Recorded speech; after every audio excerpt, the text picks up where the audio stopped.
Greetings friends, welcome back to Frankfurt, West Germany, 1956. 11 years after the end of World War II, many crimes of the Nazi era still go unpunished. The perpetrators of these crimes are walking free. Many judges, prosecutors and police officers have already served under the Nazis. Now they have no interest in prosecuting their former comrades for actions similar to their own.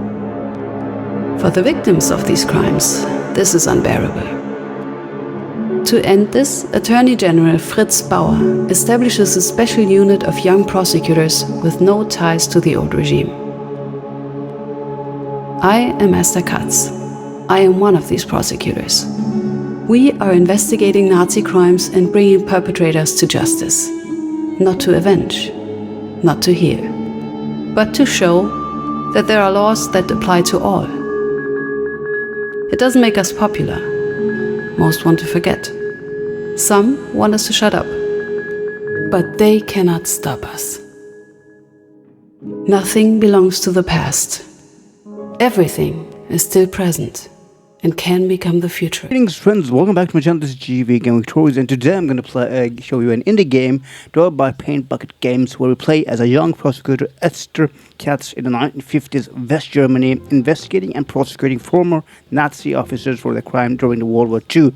The game is based on true crime events, focusing on real-life Nazi hunter Attorney General Fritz Bauer and the challenging of bringing perpetrators of the Holocaust to justice in a post-war society.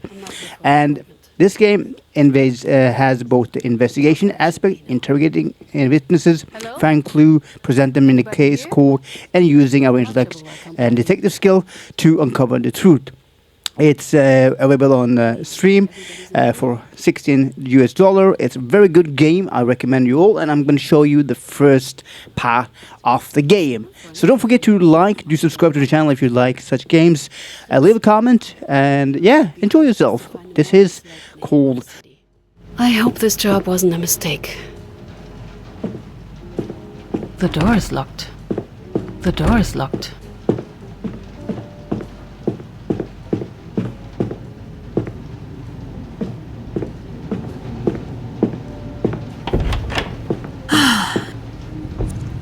Good morning. Oh, hello. Good morning. Sorry I didn't hear you enter. You must be Miss Katz, right? Esther Katz, yes, that would be me. And you are? Paula Fischer. Hello. I'm a legal assistant here for Mr. Bauer's team. Well, the legal assistant. We're a bit understaffed at the moment. It's nice to meet you, Paula. Oh, it's my pleasure, believe me. I've brought you this week's newspaper and a letter that arrived for you. Anyway, I should probably be going. I'll be at my desk if you need anything. You'll find me. Or through the intercom. We just had the whole system installed. It made my life so much easier. Thank you. Is there anything else? Mr. Bauer wants to talk with you once you've acclimatized. His words, not mine. He should be arriving soon for that matter, so should the rest of the team. I see. Very well then, thank you. It's a pleasure to have you on our team, Miss Katz. All right then. First encounter, check. Time for me to settle in.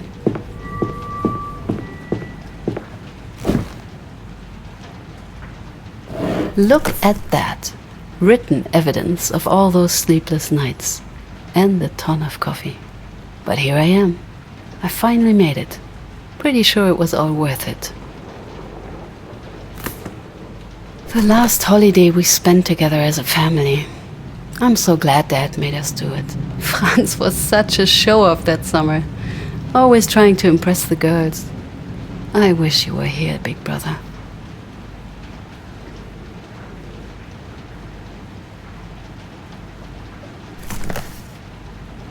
I'm not letting you down, I swear. A new job deserves a fresh journal.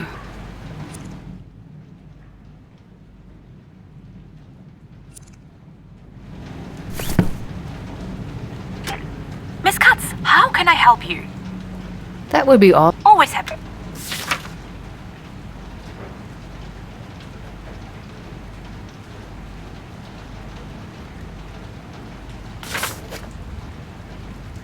No signal. The line must be dead. Maybe I should talk to Paula about it. Miss Katz, how can I help you? I tried to use the phone before, but it looks like the line is dead. Oh, I'm afraid your phone hasn't been connected just yet. It should be done by next week. Sorry for the inconvenience. The intercom works though, so you can always talk to me. Do you need something else? That will be all for now. Thank you, Paula. Always happy to help.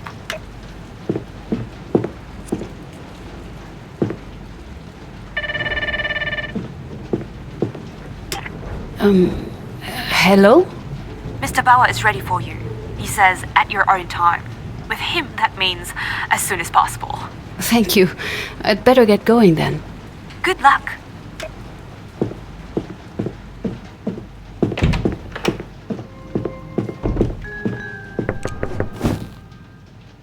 Miss Katz, welcome to the front line.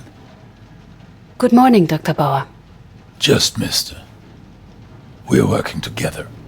My name, as you already know, is Fritz Bauer, General Prosecutor. Much to the displeasure of the public, I insist on investigating the many crimes committed under the NSDAP. Most of them, of course, have long since gone cold. And nobody out there truly wishes for us, for you, to solve them. Or frankly, to even touch them. A rather thankless job, may I say. Are you up for it? I am, and I'm well aware of this. You see, I'm not entirely sure of that. But no matter. Miss Katz, I believe I have the perfect case for you to start with. I'm listening. Hans Naumann, an older gentleman, shot just before the end of the war. And why does this fall under our jurisdiction? The suspects. According to the victim's wife, her husband was taken by uniformed men for no reason. He never came back. His body was found in a forest nearby after the war. Shot in the head. I assume this isn't the first time she brought this case up? No, it's not. Miss Naumann reported her husband's death to the police. A case was opened. The public prosecutor's office investigated members of the NSDAP local group. They're suspects. However, no charges were pressed. Based on the investigation, Hans Naumann was lawfully executed. Could that have been the case? Maybe the widow simply didn't know the reason for his arrest. That is a possibility. The first thing that I'll need you to establish is why Hans Naumann was taken. Depending on the answer, we'll see if the case warrants a full investigation. I asked Mrs. Fisher to prepare a file. It should probably already be on your desk. I suggest you familiarize yourself with it and invite the widow to give a statement. Mrs. Fisher should be able to help you with that. It might also be wise to check the archives. You never know what is hidden in these old boxes. Maybe something about this official order mentioned in the discontinuation report? Ask Mr. Bournemouth for the keys. I believe he has a spare set. Good luck, Miss Katz. Right. Get the keys, check the files, and invite the first witness. And I need a refresher on the Nazi hierarchy. Understanding the chain of command will be crucial. Paula did say to ask her if I needed anything. Miss Katz, how can I help you? I need you to invite a potential witness. Of course. Who should I reach out to? Ludmilla Naumann, the victim's widow. I want to hear her version of what happened. Of course. I'm on top of it. Anything else? I need some additional files. Something specific? I need more details regarding NS organizations. Chains of commands, ranks, and badges. Anything you can get your hands on. Of course, I'll get right to it. Anything else? Thank you, Paula. That will be all for now. Here if you need anything.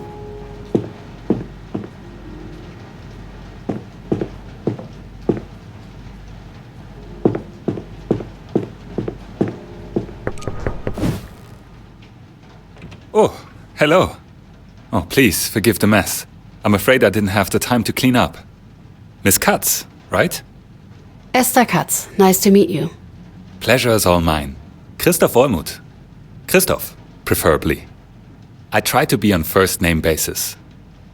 Is that usual here? Not from what I can tell. Let's stick to the usual then, shall we? We are a small team. I'd love to tell you that we are small and tight-knit, but, well, happy to have more people join the fight. Especially someone like you. Mr. Bauer said you have the keys to the archive? I do. We all. Oh, despair. I tend to keep 2 sets, as I'm somewhat prone to displacing them.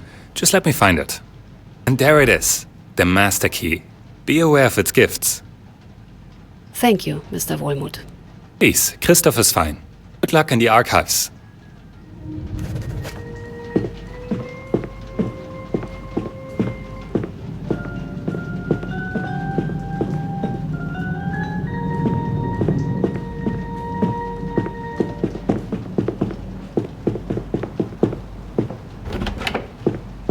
The smell brings me back to all the nights at the library.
Found them. These seem relevant to our case.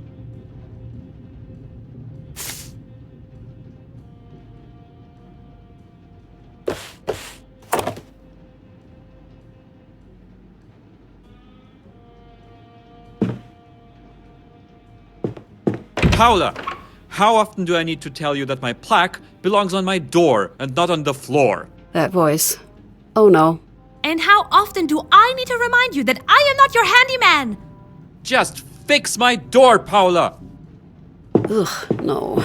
No. There's no way it's Peters. Just no. I need to check it. Please let it not be him.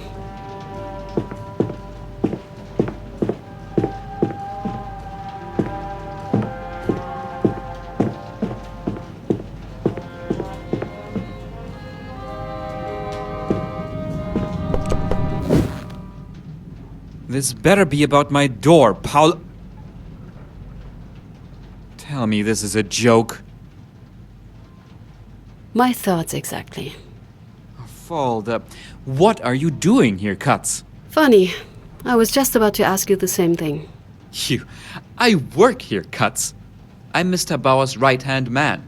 And I'm so sorry, but we don't really do marriage disputes for bored housewives here, you know? Right-hand man? So what?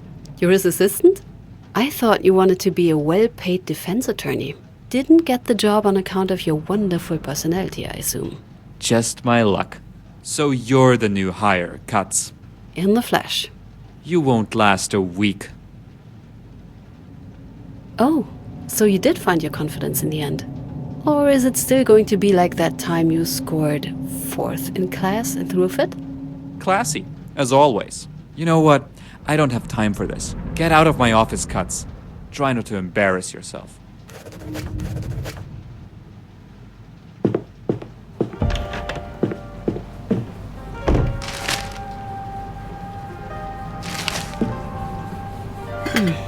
Not the cleanest of places.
There's nothing left for me to do.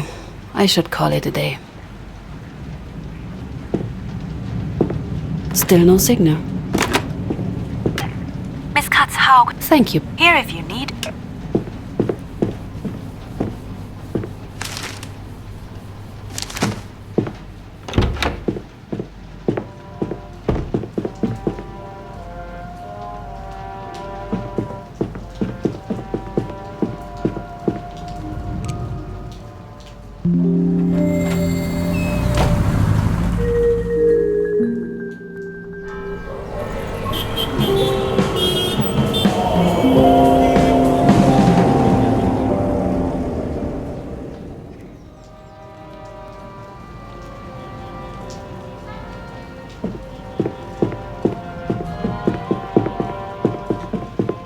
Miss Katz, if you'd have a moment. Yes, Paula?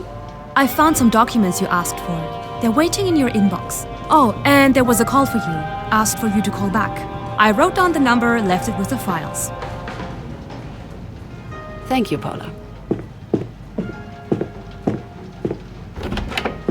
Time to get started.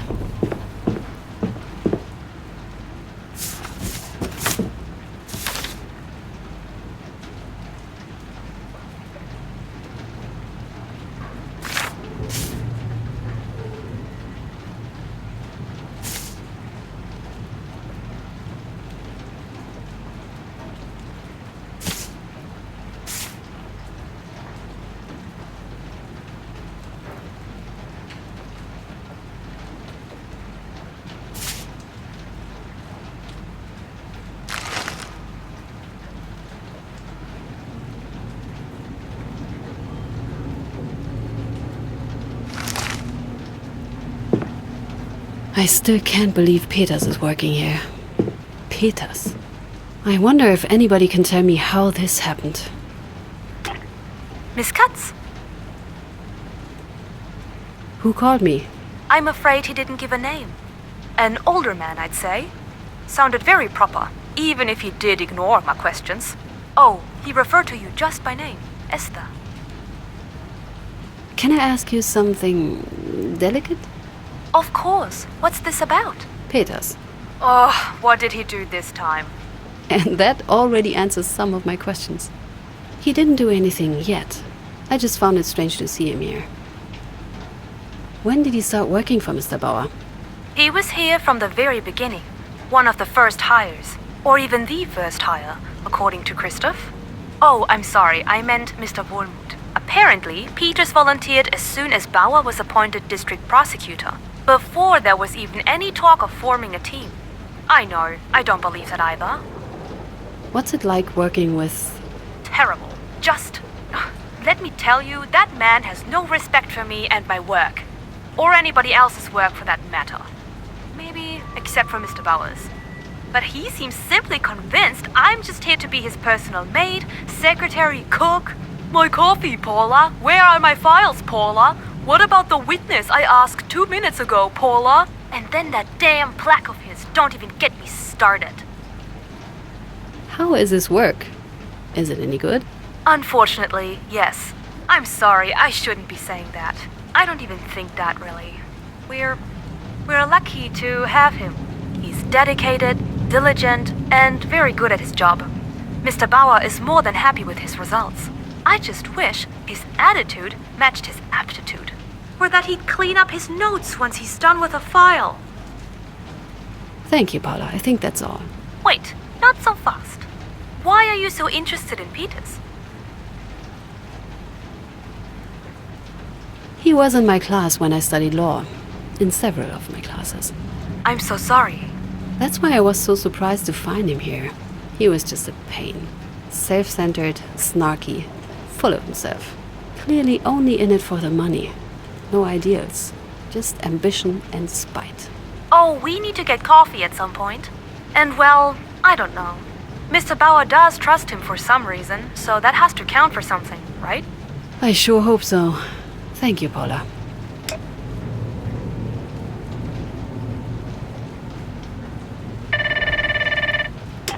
Paula?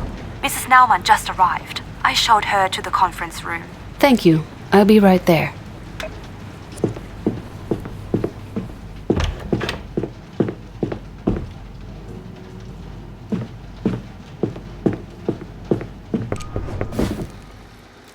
You must be Mrs. Naumann. Thank you for coming.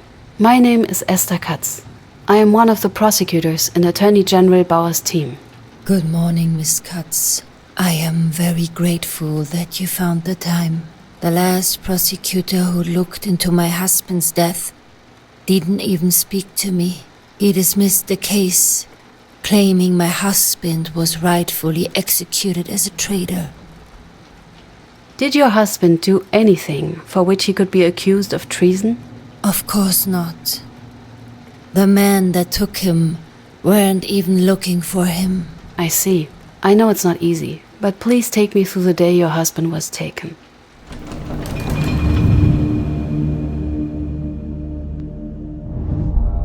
It was in April 45, only days before the Americans came. Where were you that day? Home. We lived in a small house. Hans was upstairs when the doorbell rang, before someone hammered against the door. Did you and your husband live alone? No, there was also our son Jan. He insisted on staying with us to help around the house, at least until the end of the war. But he wasn't in. He went out in the morning before we woke up. Do you remember what time of the day it was? We just had lunch, so it must have been close to 1 p.m.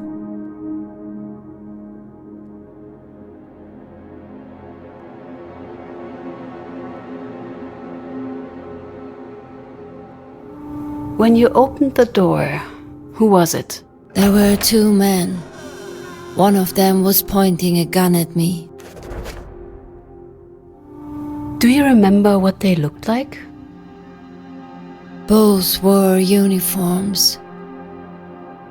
Brown ones, if I'm not mistaken.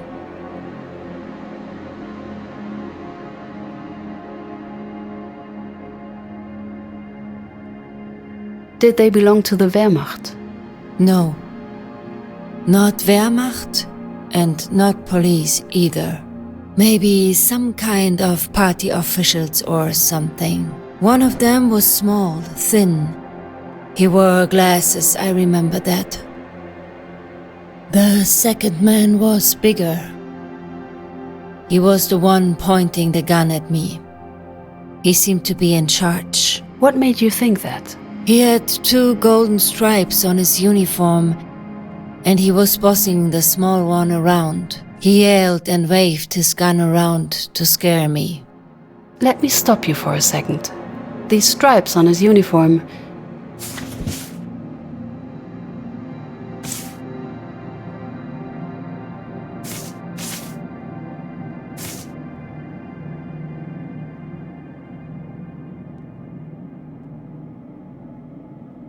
Could one of these be the badge you saw? Let me see. Yes, that's the one here. The local group leader, that's the one. That is very useful, thank you. Please continue. They demanded to speak to Mr. Naumann. The gun was still there and I was just so afraid I couldn't even move. Hans came down and asked them what they wanted. They demanded to know if there was anyone with us. When we said no, the smaller guy looked in the other rooms. He found no one. It was only Hans and I. Then the big one told Hans that he had to come with them for questioning. Did they say why they were questioning him? No, they did not.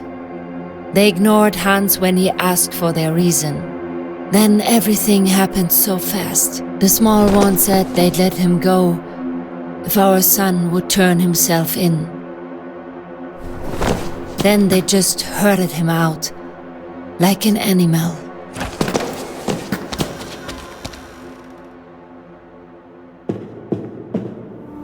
Did you see something outside? It has been a while, I'm not exactly sure. There was a car, I think.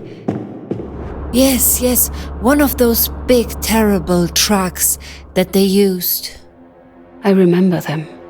They were just everywhere.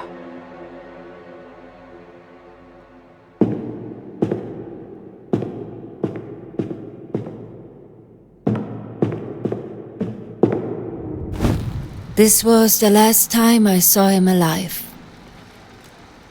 Me and my son never got the chance to say goodbye.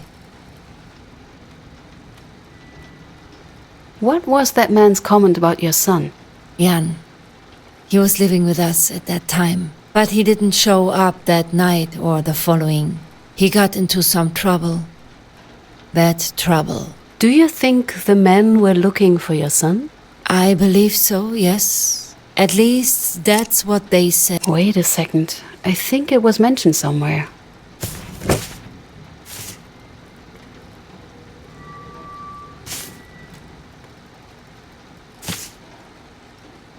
Please, take a look.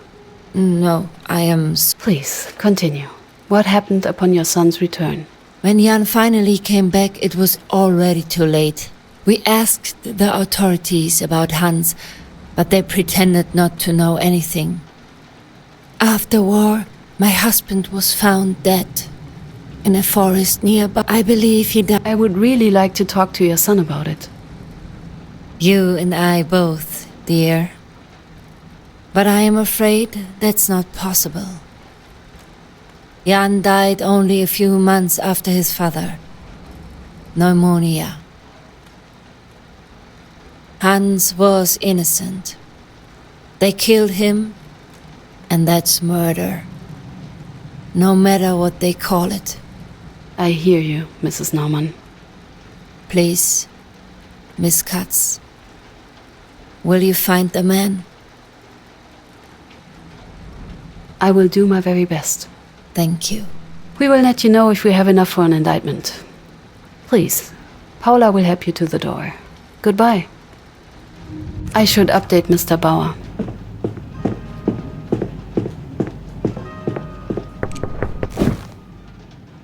Hello, Miss Katz. Any news regarding the Naumann case?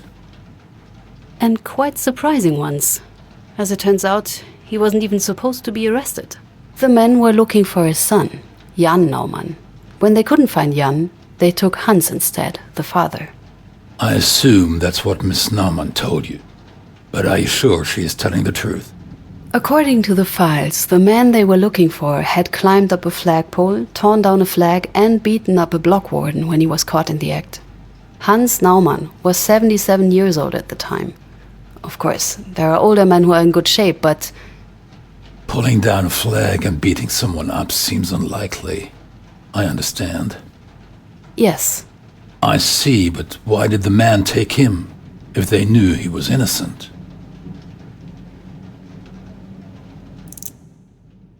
According to Mrs. Naumann, they took him as a hostage.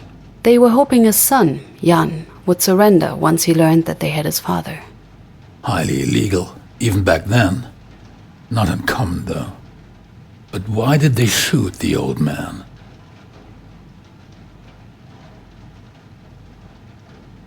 That I don't know yet. But I believe this is definitely a case for us. It is, indeed. I will officially reopen the investigations tomorrow. You need to find out who was at the crime scene when Hans Naumann was shot. We need witnesses. I'd start with the names mentioned in the files of the first investigation. Excellent. Let's get this case to court, Miss Katz. And be mindful of time. We do not have nearly enough of it here. Since you have never led a case before, I want you to be prepared. Mr. Peters has agreed to look over your shoulder and help you out. Present your findings, prove your claims. Please reach out to him. I'll do what I can. I'll need Paula to get me more information on the suspects. And I suppose I should share the good news with Peters. Just great. That poor man. And that poor woman. She lost everyone she loved in a matter of a few months. I really hope we can help her. I hope so too. Anything I can do? I need some additional files. I looked into the NSDAP local group from the original investigation. Only a few documents survived the bombing, but I found a group photo and a member list from a few years before the incident. I took the liberty of marking the suspects. One of them, Mr. Schwarz, is dead. Well, that was quick. Just doing my job. Any other documents I can get for you? The member list is helpful, but I'd still need something more about our suspects. Can you get me their files? I'll reach out to the Berlin Document Center. But, just so you know, they tend to take their time. Anything else? I need you to invite a potential witness.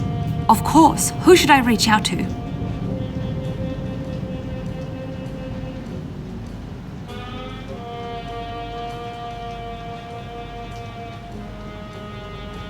Please invite Mr. Kiebitz. We'll reach out immediately. Anything else? Thank you, Paula. That will be all for now. Here if you need anything.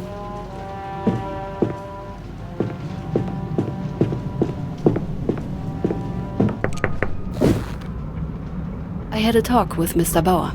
He wants us to get along, to work together. I've heard.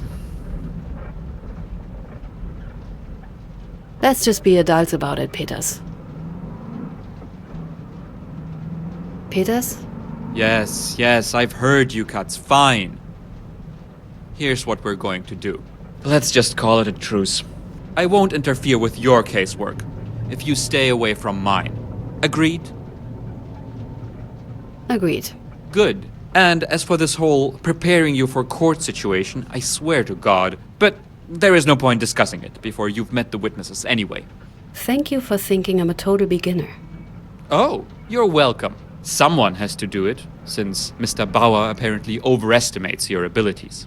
Anyway, get through at least some of your witnesses, and we can get it over with. And while we're at it, don't forget to bring some evidence. I don't want us to improvise the whole thing.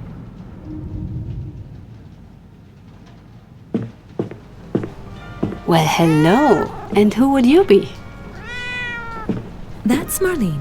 My son turned out to be allergic, so Mr. Bauer agreed to have her stay here for now. Looking forward to working with you, Marlene.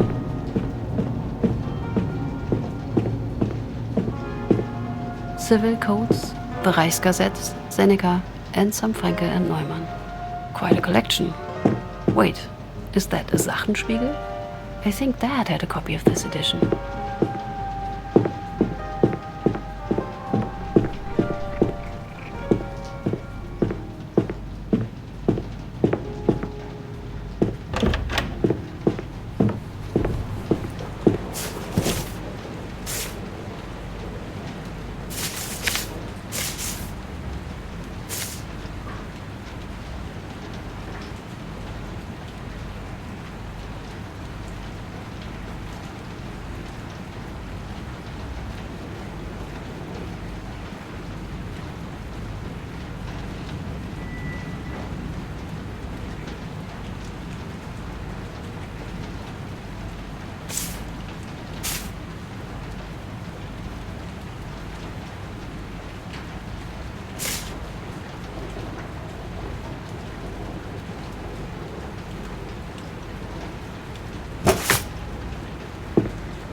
Miss Katz. Thank you, Paula. Here if you need. Miss Katz. Thank you. Here if you.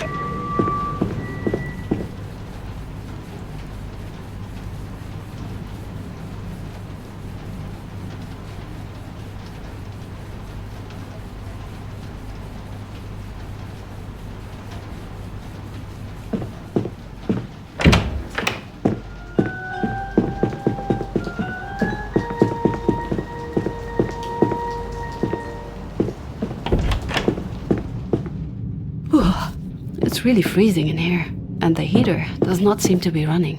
Need to remember to bring an extra sweater as soon as I have any work done here.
What?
Miss Katz, Thank you, Paula. here if you need.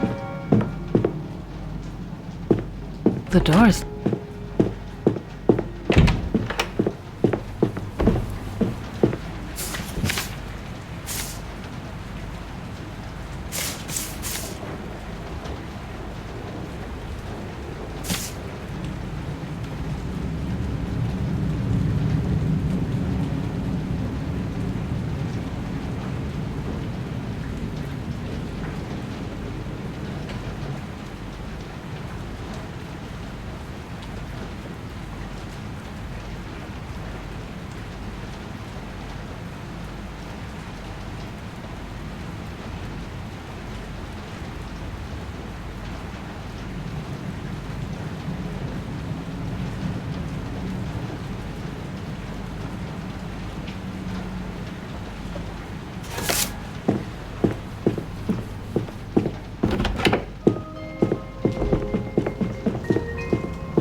How long has it been here?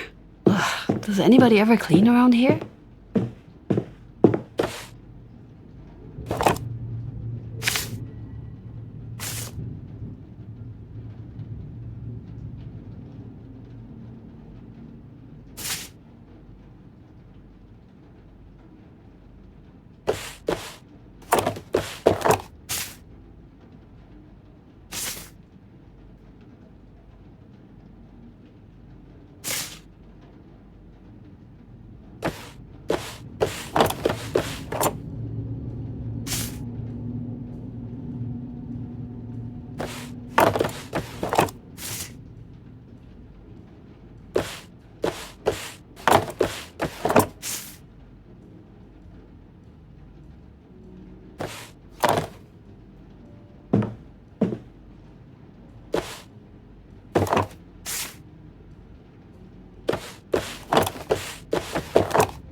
Cut. Peters. I have some questions about somebody. About whom? You, actually. You want to talk about me? Should I feel honored? I thought we had agreed on something. Right. What is it? What do you do here? Same as you. Get a case, work it, get it to court, win. We all work on separate cases, if that's what you meant. Usually, at least. It's just, there's so many of them. And there's so few of us. And there's nowhere near enough time.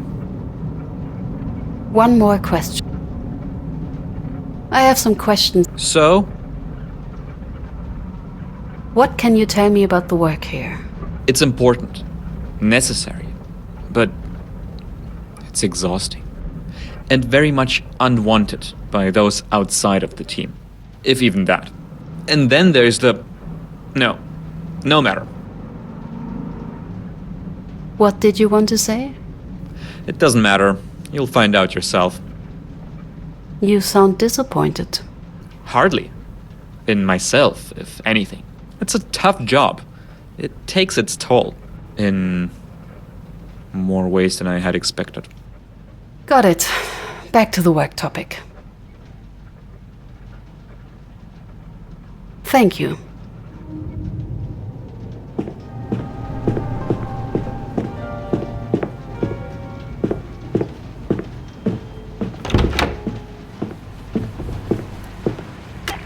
Miss Katz, how can I help you? Thank you, Paula. Here if you need anything.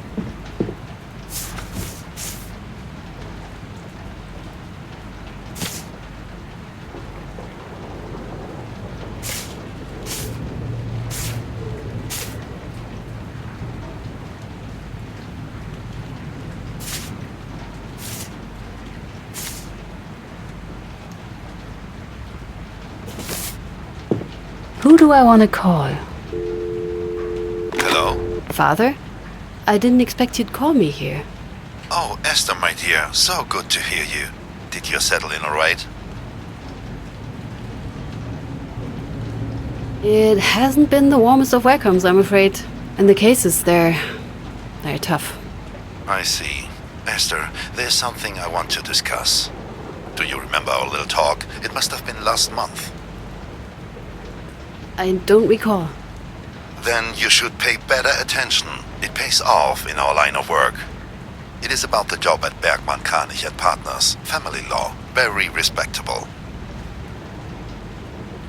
Dad, I just started working for Mr. Bauer. And the sooner that stops, the better. Esther, let me be very frank with you. I'm proud of you. I really am. A prosecutor at your age, with the view on women on our line of work being what it is, I'd have to be a fool not to. But your mother and I, we are worried. Do you have any idea what they say about Bauer?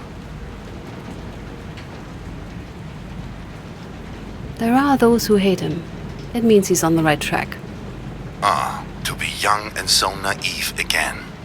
He's hated because he's on a witch hunt. Listen to your father. Leave. Nothing good will come from this. I'll think about it, Dad. Please do. I just want what's best for you, Essie. I know, Dad. I'm proud of you. I know I already said that, but I really am. Like you can't imagine. There's nothing left for me to do. I should call it a day.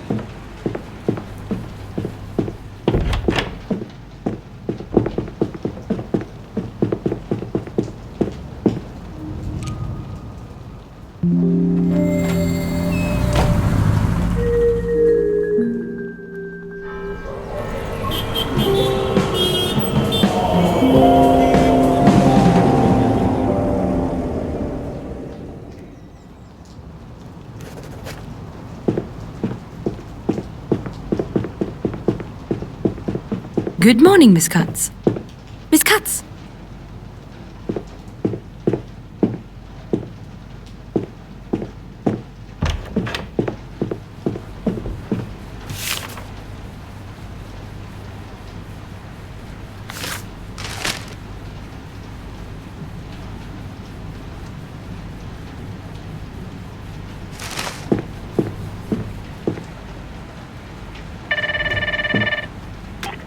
Miss Katz, excuse me. The witness you asked me to contact, Hermann Kiebitz, just arrived. Thank you, Paula. I'll be joining you in a minute.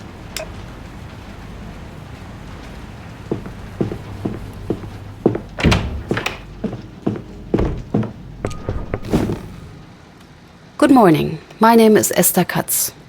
A pleasure, miss. Could you tell me how long I have to wait for the prosecutor? Mr. Kiebitz, I'm the prosecutor here.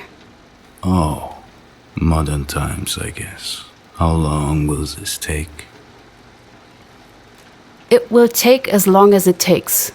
It's all right, miss. I'm just asking. Let's get started, shall we? This is about the arrest of Hans Naumann in Munich on April 28, 1945. According to a witness, 2 men picked up Mr. Naumann from his apartment. Were you one of them? You're pretty, you know that? Mr. Kiebitz, were you one of those men? No, I wasn't. We drove to the house. Then our group leader and Mr. Schickert got out of the car to arrest the men.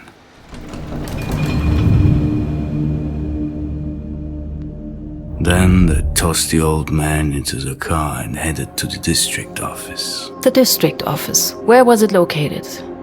We just had moved it into the basement of an old brewery, still stuffed with beer bottles and barrels. District leader Schwarz came out and gave the command.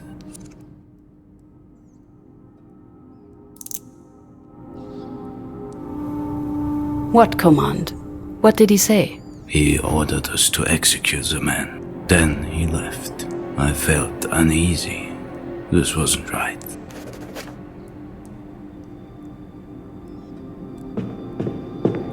We followed group leader Falkman to the cell. There was tension. This must be the cell.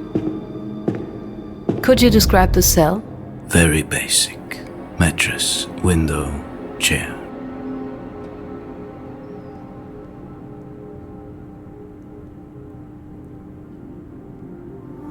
What was Mr. Falkman doing? Group leader Falkman seemed to hesitate. He shared my concerns about killing the old sod. He told us to wait. Yet Schickert insisted. He referred to that new order about dealing with insurgents. He was such a stickler for the rules. He could be... Wait a second. These orders you're talking about.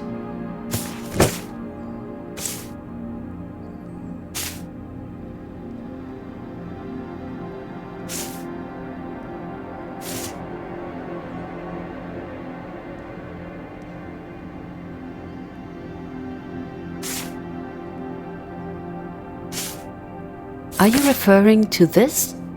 Yes, exactly. He was very vocal about it. He insisted that any delay would constitute treason. And treason must be reported, he said. The refusal to obey orders would be of interest for the Gestapo. Faced with this open threat of being denounced, we did not dare to act.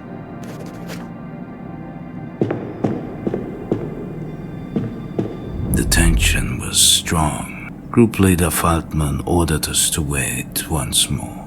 But Schickert drew his gun and shot him.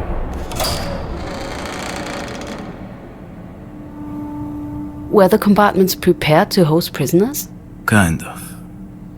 We adjusted them so our prisoner could stay there for interrogations and not get out. What weapons did the people present have? Standard issue equipment? We could wish. Those were the last days. We had almost nothing left. Rifles, pistols, ammunition. We had to use... Interesting. I should ask Paula if she can find any information about this. Being locked in a cell like this, not knowing what would happen next, this must have been so hard.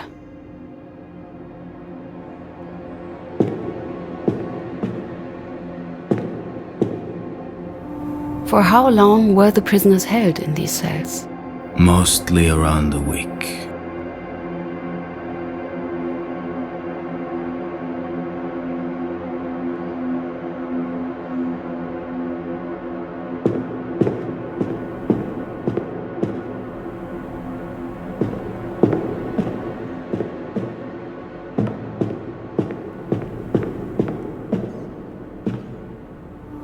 Was your local group in contact with other local groups? Just in Bavaria, there were 28 local groups. We were in constant contact with them. How did you ensure the energy supply? The district struggled to produce enough energy. There were frequent power failures. For emergency, we had a generator. If worst came to worst, we used oil lamps. We had these oil lamps everywhere. In the bathroom, in the living room, in the kitchen. They must have had petrol to run the generator, or to destroy evidence.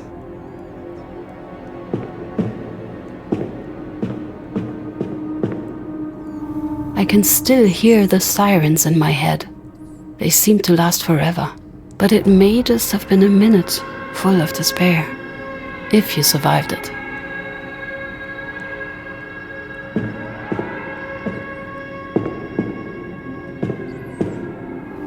Were there any other prisoners at that time? Obviously, yes. We had to put the traitor somewhere. We adapted part of the storage rooms as cells. What were your local group's responsibilities in the very last days of the war? We were responsible for all concerns and for many households within Munich. Above all, we tried to eliminate insurgencies. Spending entire days in a damp cellar. They must have been bored and tried to pass the time. Why did you relocate the office? Because of a big air raid. We wanted to be underground. We hoped that we would be safer there. How many people were in your local group? Around 10, but we were never all present at the same time due to shifts and different responsibilities. 11, 12. No, we were down to 11 then. The Gestapo took Ludolf back in January. So the Gestapo threat wasn't something new. I think I'm still missing something. What were Mr. Schwarz's responsibilities as a district leader? He was responsible for organizing relief measures for the party during air raids, coordinating local groups, providing food and emergency quarters. He had also found the brewery for us and organized the move. They should consider the chain of command.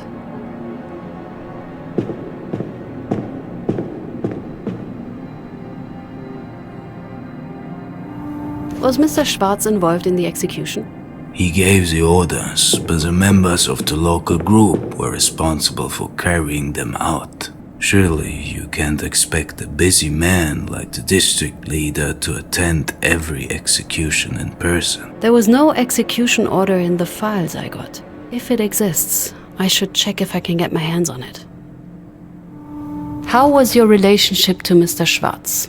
He treated me fairly and friendly. I learned a lot from him. How was working under Mr. Feldman?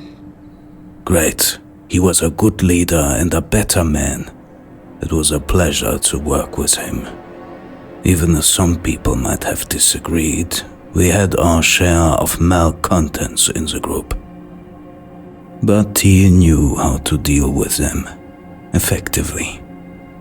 Interesting. I should ask Paula if she can find any information about this.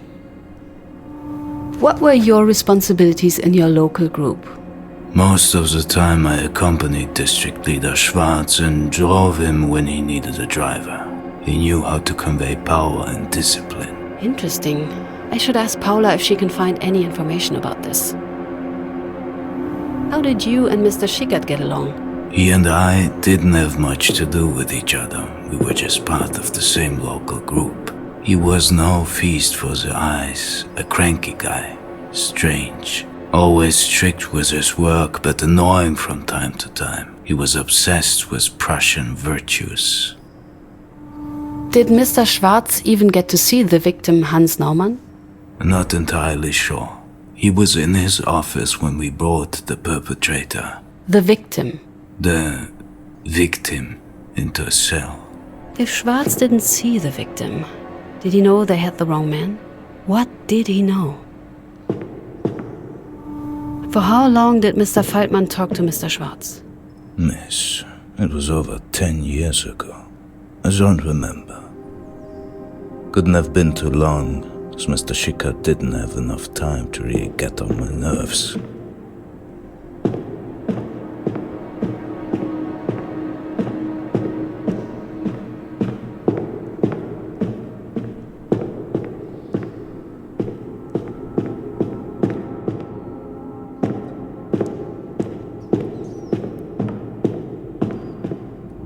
So what you are saying is, Schickert shot the old man against Mr. Feldman's order?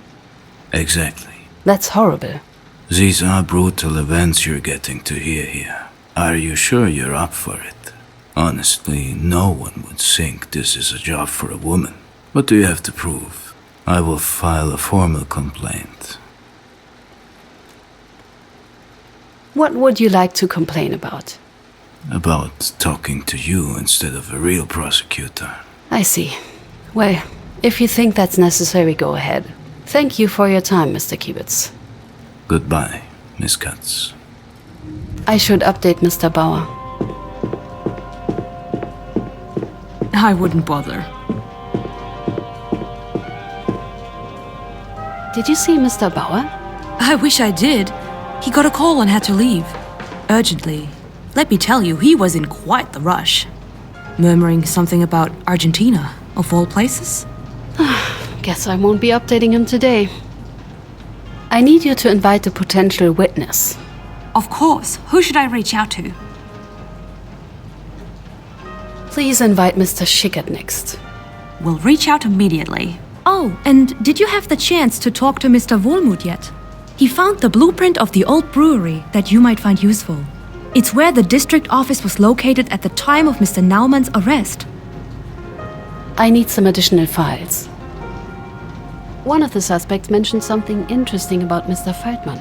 Could you check if there was anything strange happening with his subordinates? Threats, blackmail, anything? Of course. I'll start looking. Anything else?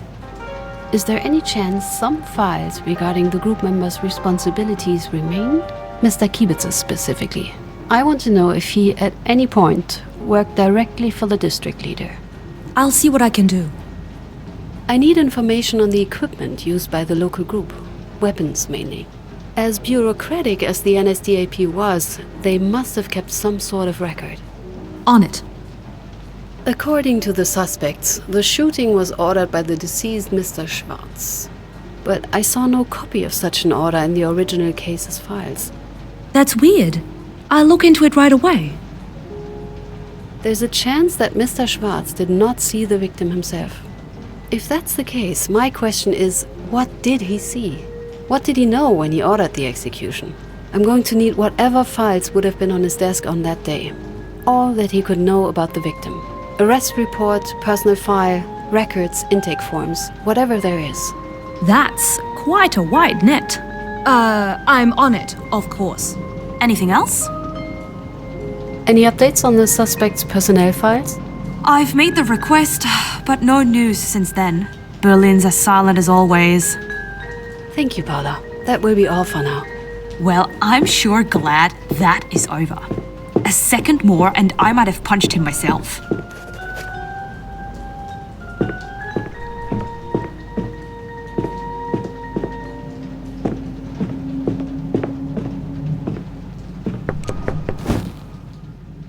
Yes. A quick save, Mr. Wohlmuth. You're getting better. A few more weeks and you just might get it right straight away. I sure would hope so. Actually, before you start, would you mind if for a change I ask you a question? Go ahead. Am I wrong, or have you and our resident pessimist met before? I mean Simon, or Mr. Peters, if you prefer. We do know each other. Not closely, but enough. We study together. So yes, we've met before. Was he always this much of an ass? He actually got better, if you'd believe it. No. Really, he was much worse. So, what about you? Me? What do you make of him? Oh, he's a nasty piece of work. Unpleasant to be around. He makes everyone around him miserable. Oh. But he's a capable prosecutor. Very capable indeed. I'm glad he's on our side. Anyways, is there something else I can help you with? Paula told me you have something for me. Some sort of blueprint? Right. Let me just see, where did I put it? What a mess. I've been just buried in all of these papers since morning. Altöttinger Straße 35. There we go.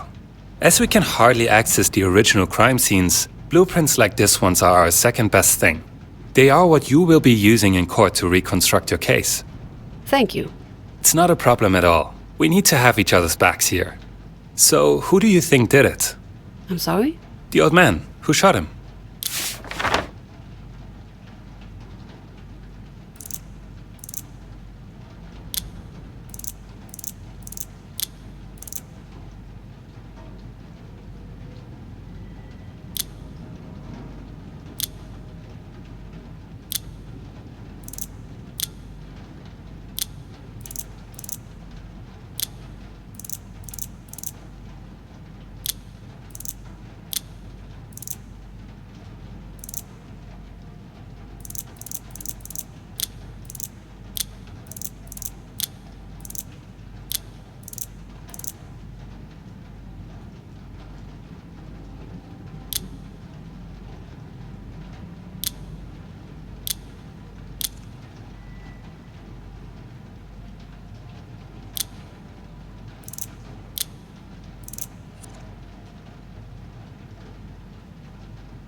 I think it could have been Feldman.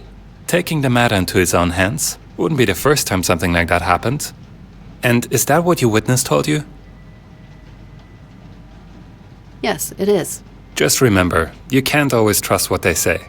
People lie, misremember, make honest mistakes, even more so when they're potential suspects. Our role isn't to retell their testimonies in court, but to build theories of what actually happened, which might be different from what any witness tells you. But here I go, babbling away again. Sorry. Shouldn't keep you any longer. Hope you find the blueprint useful. Don't worry. I'd say this talk was quite informative.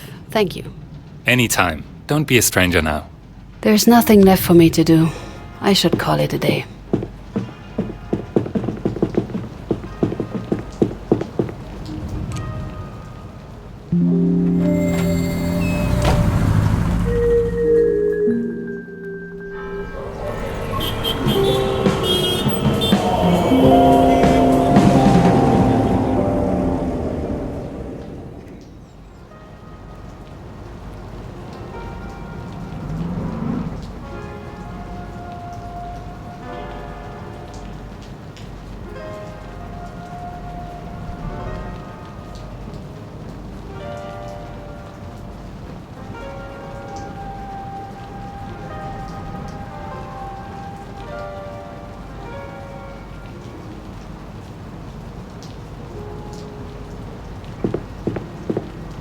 But on her first case.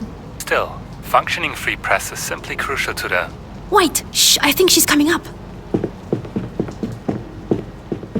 Good morning, Miss Katz. Have you seen the news yet? So, what were you saying about these news? Oh, there's an article in today's Blatt. Have you seen it? That tabloid? That might still be too nice a word for them. A filthy rag slandering you with lies, Miss Katz. Right. Good. Yes, that's exactly the reaction. No reaction. They aren't worth worrying about. Don't even give it a second thought, Miss Katz. It's lies. All of it. They can write about me all they want. I'll just keep doing the work. That's right. Though it's quite popular, and there might be consequences. Miss Katz!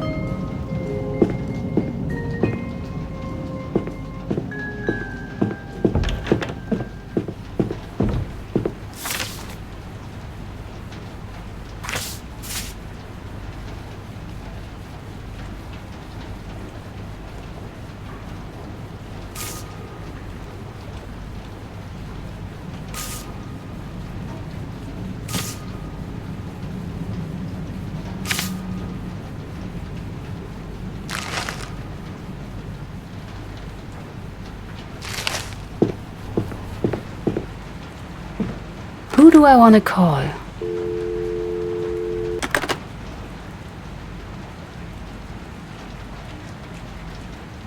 He's not picking up. Yes, Paula? The witness you asked me to contact, Karl Schickert, just arrived. Thank you. I'll be joining you in a minute.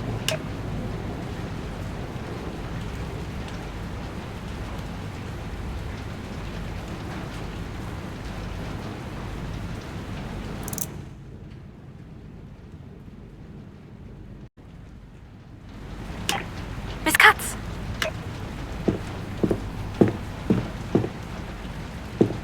Who do I want to call?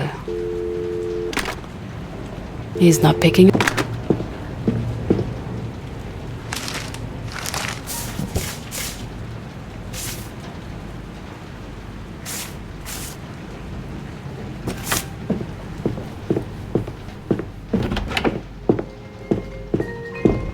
Miss Katz!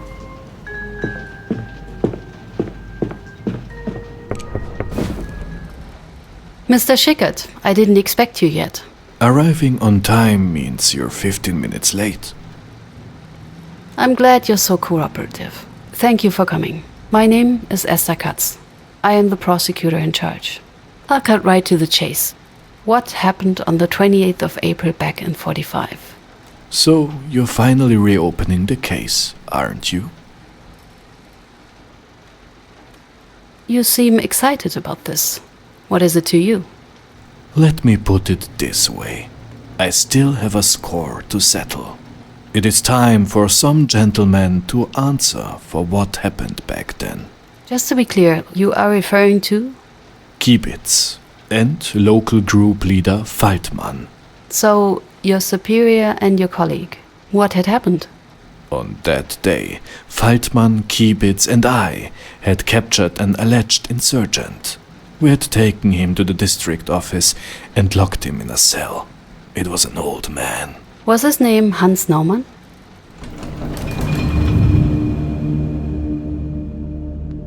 It's more than 10 years ago. I'm pretty certain that this was his name, yes. Please describe the situation.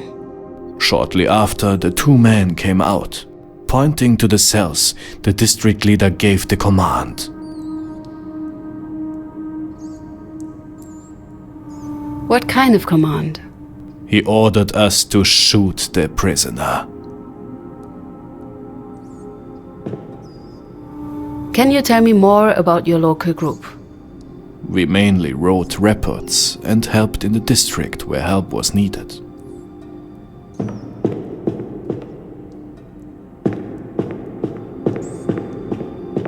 How would you describe Mr. Schwarz's office? The nicest room in the brewery, I must say. There was plenty of room for all the pleasant things, a neat desk that didn't tip over, a typewriter, and even a telephone. The higher-ups always get everything.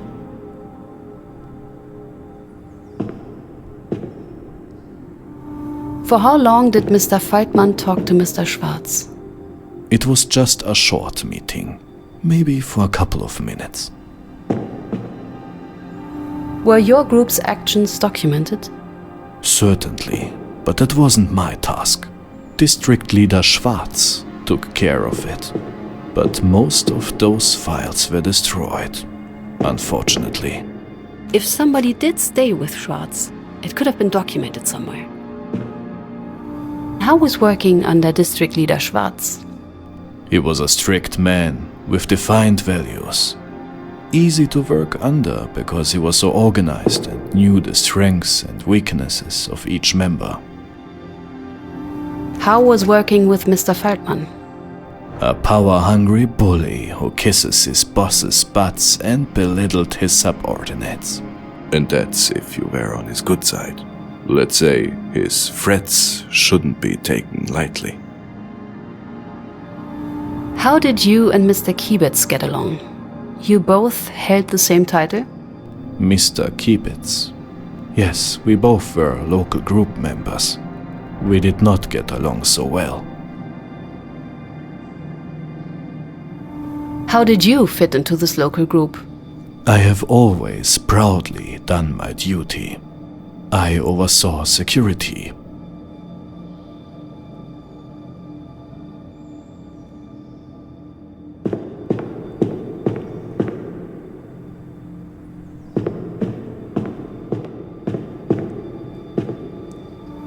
How did the members of your group spend their free time? They went drinking together. Not me though. I don't drink. I prefer being home early and getting a healthy sleep. Why did you relocate the office? Because of the big air raid. We wanted to be underground. We hoped that we would be safer there.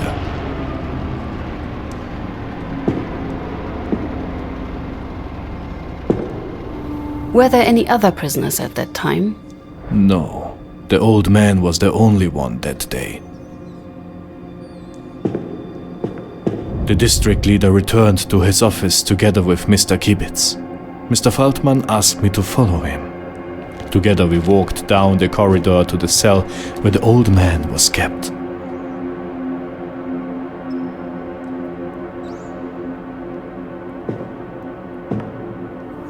I can still hear the air raid siren in my head. I remember Mom waking me up. Pack your things, get into the basement. Was your local group in contact with other local groups? We were in permanent contact with all the other Bavarian groups.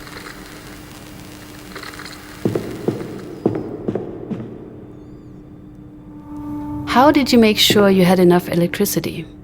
We had a generator for power outages and oil lamps.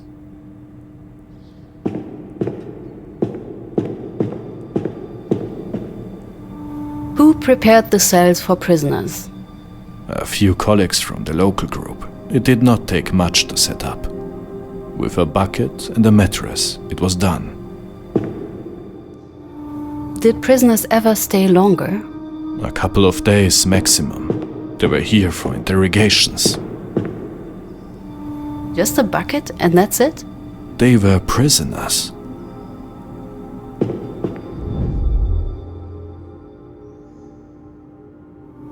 What did Mr. Faltman do?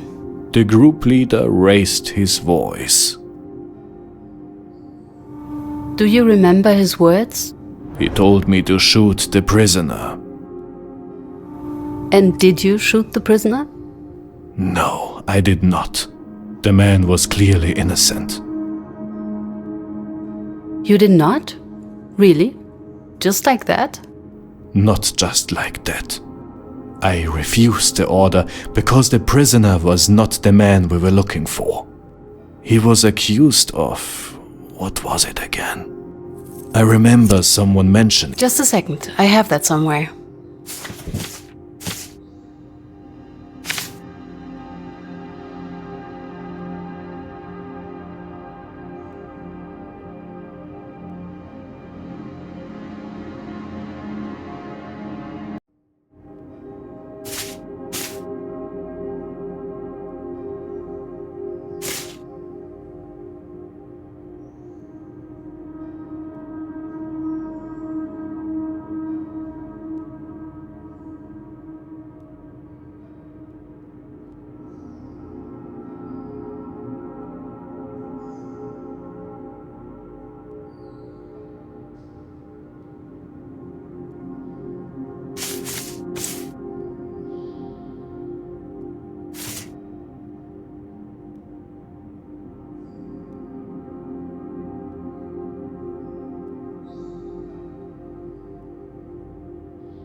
Let's see. No, this had nothing to do with it. How did your superior take your refusal? Not well. He yelled.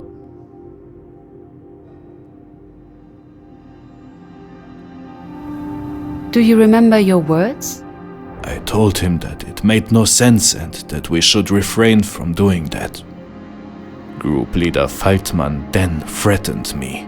He said he'd report me to the Gestapo, that I would be severely punished, possibly killed. But you still refused. I did. I just couldn't do it. I left the room. Outside the cell, I met Kibitz, who was about to enter, a gun in his hand. cocked. The next thing I hear is the shot.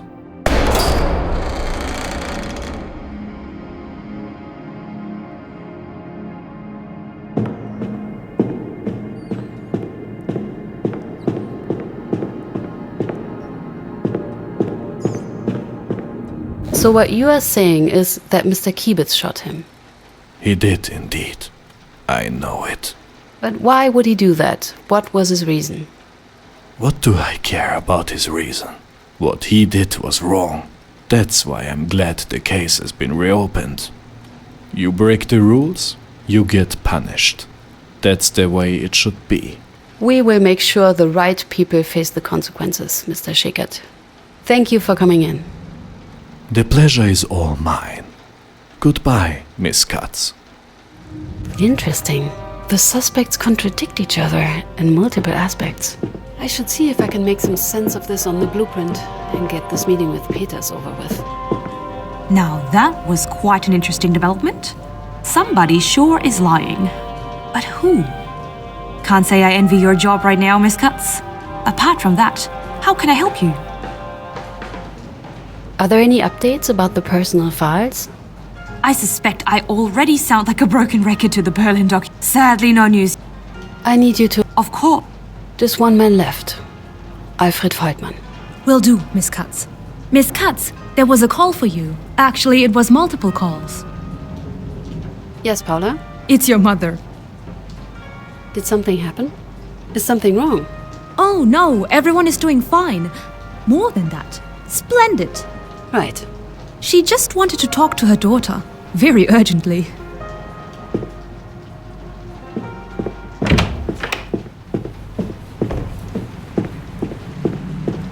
Who do I want to call? Bauer. Esther Katz speaking. Miss Katz, I take it your sparring with Mr. Peters went well? We didn't get around to it yet. See that you do. Now, how's your work progressing? I've interrogated 2 of our suspects. They contradict each other in almost all of their claims. Can't even agree on who was present for the murder. Yet at the same time, both testimonies share many similarities. Please elaborate. They agree on the events, if not on their roles. Both claim Schwarz gave the order, that somebody tried to resist but was threatened, that one of them shot. But was it Schickert or Kiebitz? That's where the accounts differ. To be expected. At least we have a rather reliable timeline. Very well, considering the nature of this investigation, I'd say. It's still proceeding apace. 1 suspect left. Hopefully, he will be able to clarify some of our doubts. Either him or the files. Which would leave us with one final issue. Court.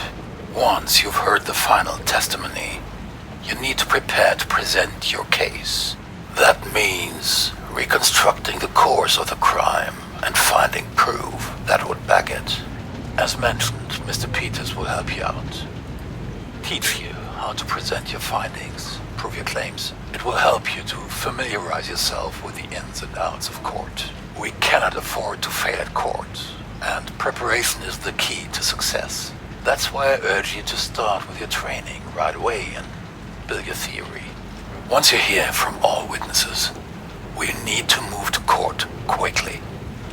I hope it's all clear. Of course. Who do I want to call? He's not picking. Who do I want to... Mom, what happened? You've been calling non-stop. Essie, are you all right? We've been so worried. I'm good, Mom. But that dreadful article. No need to pretend with me, Essie. How are you, really? I didn't expect anyone paying so much attention to me. It's disturbing, to be honest. You poor thing. I just hope no one else figured out it was all about you. Oh, how embarrassing that would be.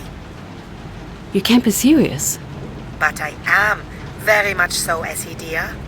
People are confused enough about the origin of your father's name as is. Now, with that article, I'm just afraid of what other people might think of our family. I see. But enough of that. Let's focus on the now. I have wonderful news, Essie. What? You can't just... I just invited the Müllers for coffee this Saturday. We were just talking about me destroying our family. And now you want to tell me all about the Müllers? Oh, don't be like that.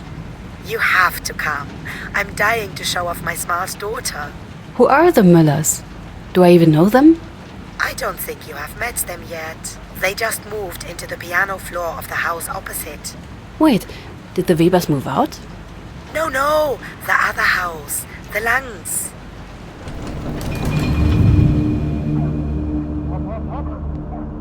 You remember the Langs, right?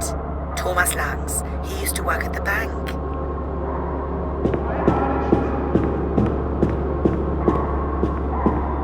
You used to play with their daughter. Black hair, a ponytail, always got her dress dirty. I just can't remember her name.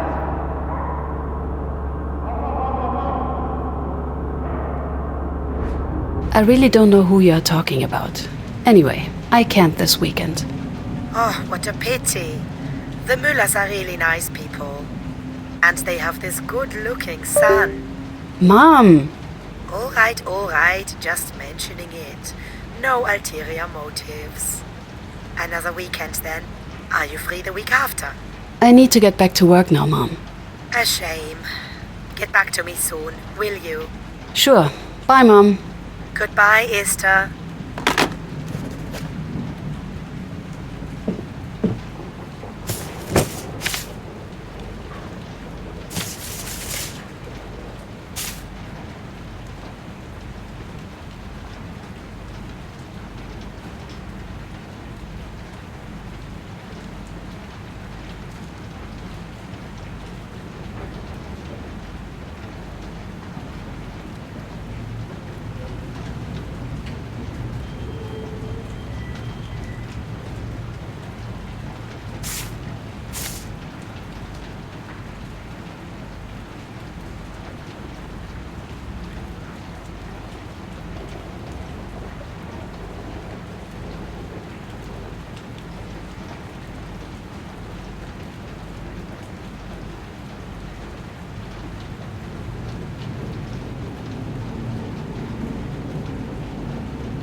Fuck!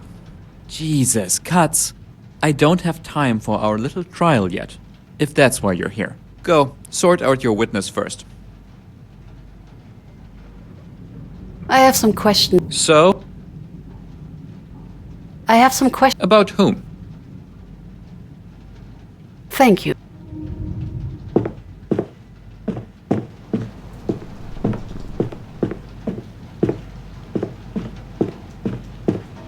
Apart from that, Thank you, Paula. That will be all for now. here if you need anything. The door is locked. The door is locked.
Mona's Gaststätte.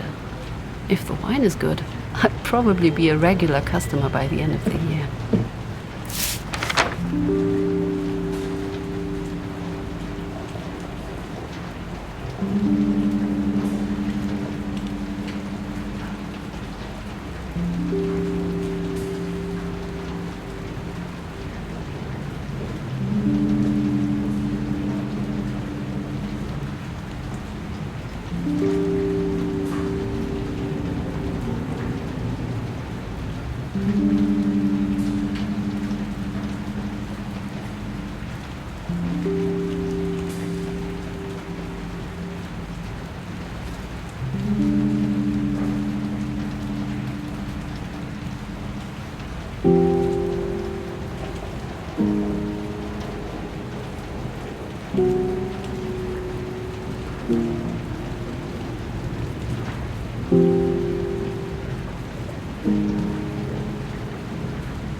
With so many smokers here, I doubt this office will ever be free of the cigarette smell.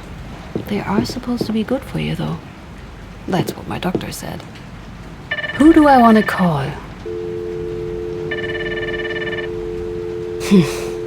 Never mind. Oh, good you're here. Mr. Peters asks me every 5 minutes where you are and when you're coming. Not only Peters' patience is growing thin. Is everything okay? I don't want to sound unprofessional, but working with him is a pain at times. Why does he always have to be so rude? I don't know what his problem is, but I have little hope that it will ever get better. Well, I hope you're wrong.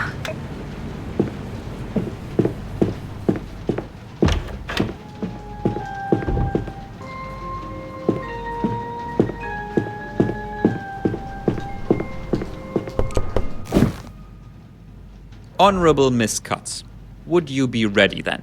I think so. How are we going to do that? I will act as defense and court, and you will do your part.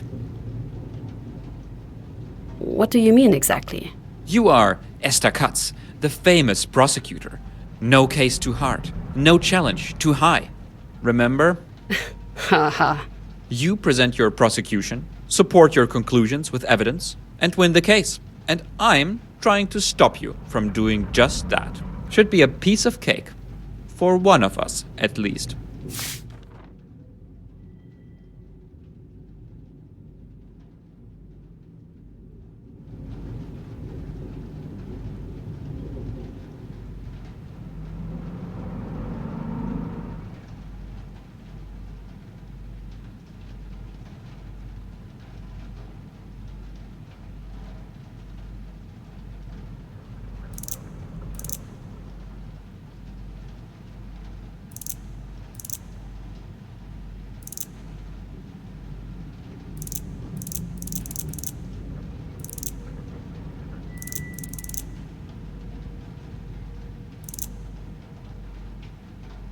His execution was ordered by Herbert Schwarz, the district leader for the city of Munich.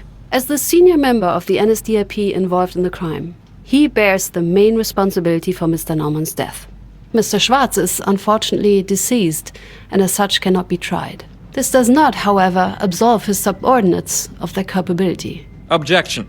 According to the witness statement, it was Mr. Schickert who gave the order. Can you support your claims with meaningful evidence? Certainly, Mr. Chairman. If you would take a look at this.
This document clearly states that it was Mr. Schwarz who gave the order. Not bad, Katz. But not great either. If that's all the prosecution can come up with, the case is as good as lost. Knowing the right answers is often not enough to win your case. You also need to form the right conclusions. Conclusions the court is willing to follow, because they are plausible, and because you can back them up with evidence. A valid conclusion is always based on several clues. The one clue we are very certain is true is that Schwarz gave the command. So your conclusion should be based on that. Open your case file and give it a go.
I think I got it.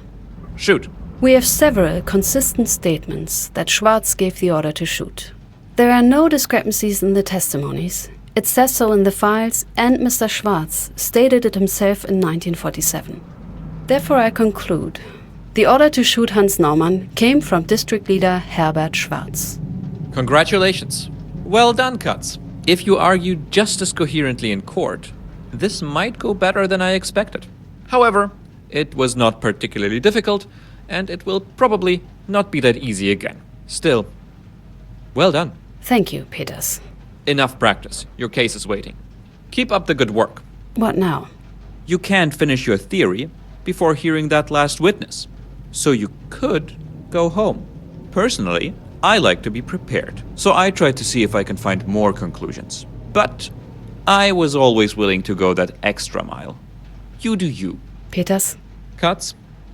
There's nothing left for me to do. I should call it a day.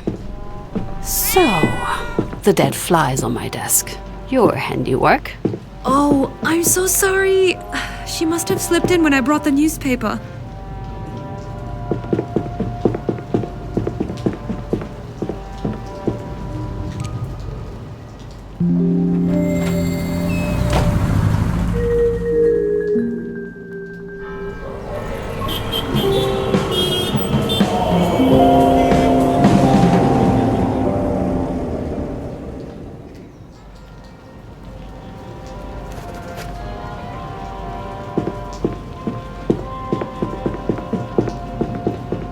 Good morning, Miss Katz.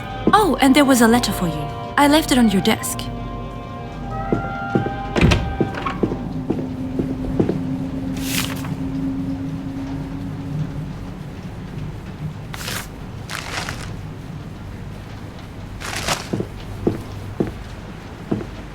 Who do I want to call? Never mind.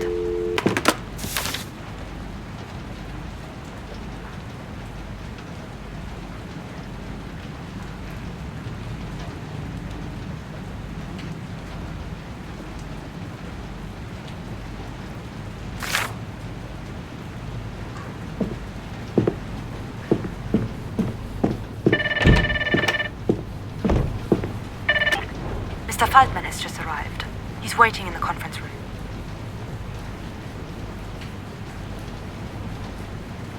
Mr. Right. Thank you. I'll be right there. Is everything all right? It was a threat letter. A threat? Oh dear. I'm so sorry. Did you notice anything off about it? No, I'm sorry. It just came with the rest of the post, like letters do. Right. Either way, I do have a witness I should be interviewing. Better get going. Right. Still, if there is anything I can do, just say the word.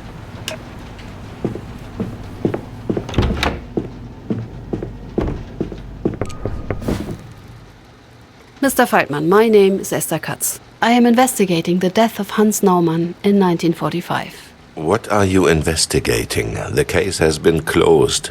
New evidence has come to light. My department and I are checking whether the case needs to be reopened. Sounds like wasting the German state's money. Just one question. Your name, Esther Katz. Are you Jewish? I don't see how this is relevant, Mr. Feldman. Oh, I'm just curious, but I see I must have touched a nerve. Mr. Feldman, please tell me what happened on April 28, 1945. My superior asked me to arrest some sort of insurgent. A simple task I gave to my subordinates. I was quite surprised when I saw who they brought. I asked if they were sure they got the right man. The crimes that had been I must interrupt you. I was told a different version.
Oh, sorry. I must have misremembered. So I can continue then? As I said, I had my doubt about the men they brought in.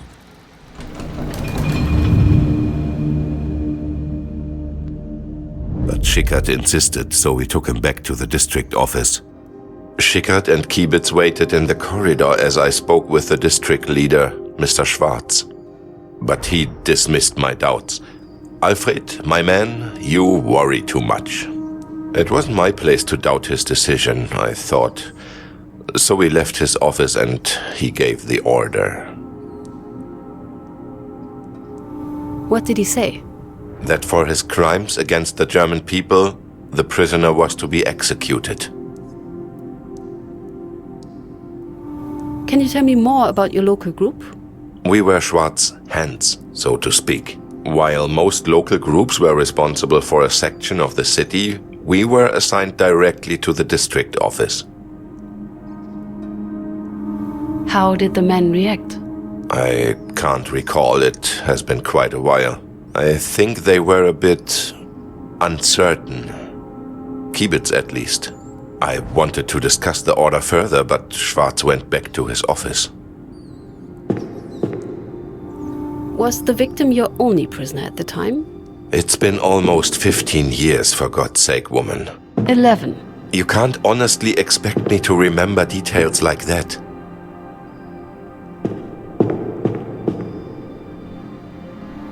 What can you tell me about working for Mr. Schwarz?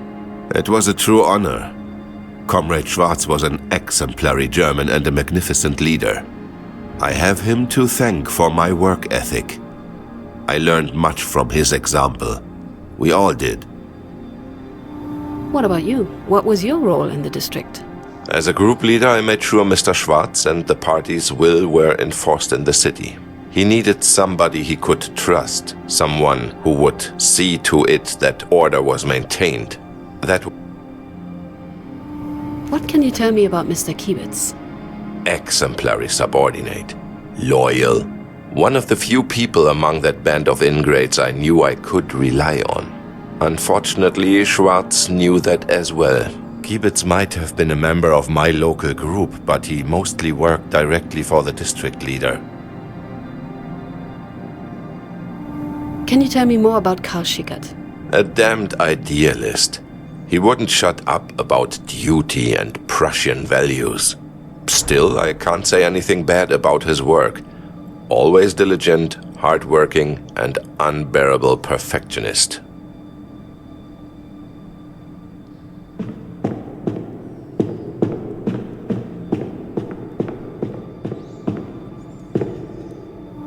Did the group members drink on duty?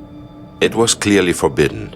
We did our best to enforce this rule even in those days. But most likely they still did. Just learned to hide it well. What happened after Mr. Schwarz left the hallway? We went to the captive. Kiebitz, Schickert, and I. I was hesitant, of course, but again, it wasn't my place to question Mr. Schwarz. And let's be honest, in those times, heads rolled pretty quickly for defying orders. They seemed to scream forever, and you could still hear the bombs falling. What happened if you or Mr. Schwarz caught any of the group members drinking? Usually I took pride in running a tight ship. You smell of alcohol while on duty? Dismissed. But at that point, they got away with just a slap on the wrists. We needed all the hands we could get, drunk or not.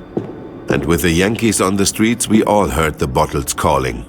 If they were dismissed for drinking, what would be the punishment for disobeying an order? Did you have any contact with the surrounding local groups? Of course. We had an older model radio station connecting us with the rest of Bavaria. Or what was... A brewery cellar seems a weird place for a district office. How did you have enough power for it to function? Often we didn't. All those Allied bombs made sure of that when they leveled the city. We had to rely on our backup generator. That and oil lamps.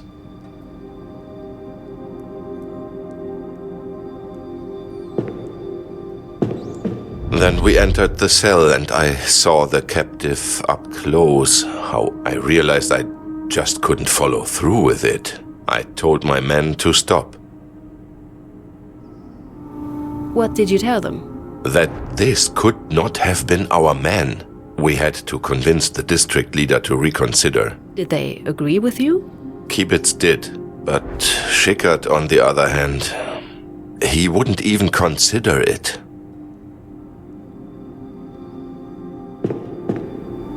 The place was a brewery.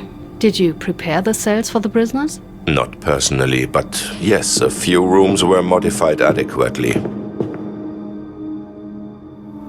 How long were the prisoners usually kept there? Can't say.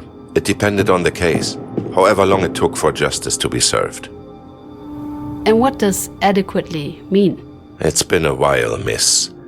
And I can't say it was something that occupied me. They were for criminals. The man was a maniac. Usually harmless, obsessed as he was with hierarchy. But at that point he had this fanatical look on his face.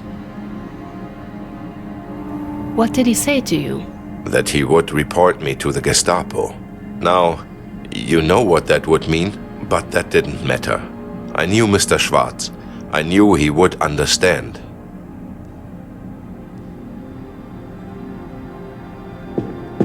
I ordered Schickert to stay put and left the cell, looking for the district leader. I was certain I could convince him this time. Did you succeed? I didn't get the chance. I was halfway through the hallway when I heard it. A gunshot. Schickert had gone through with the execution. But you weren't in that room, you stated. Right. But it must have been him. He was so persistent about following the order.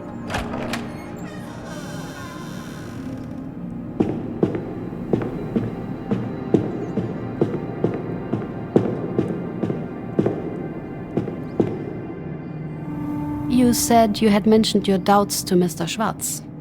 I did. I tried to convince him to reconsider. Unfortunately, he remained unbudging. Do you remember how long the two of you talked? Well, now that's... well, can't say. It must have been a while. Quite a while. I did try my best. Unfortunately, once again, it wasn't enough.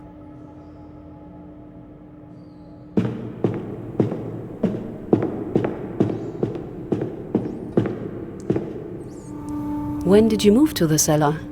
2 months back, mid-February. After those pigs burned Dresden.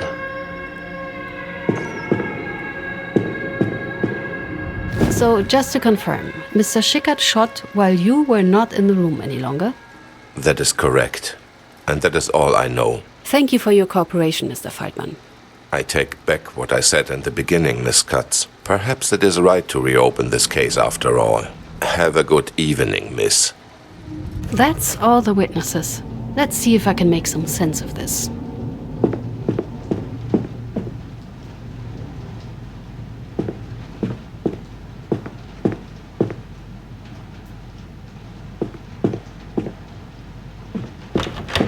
Miss Katz, 1 second. If you have a moment, I have something for you. If you have a moment, I have something for you. Paula wanted to see me. I should talk to her. So, I know it doesn't balance out the morning, but there's at least some good news today. One word, Berlin. Did the document center come through? Here you go. Personal files for Kiebitz, Schickert and Feldman. Finally. Right? Just in time. I know that you have just questioned the last witness.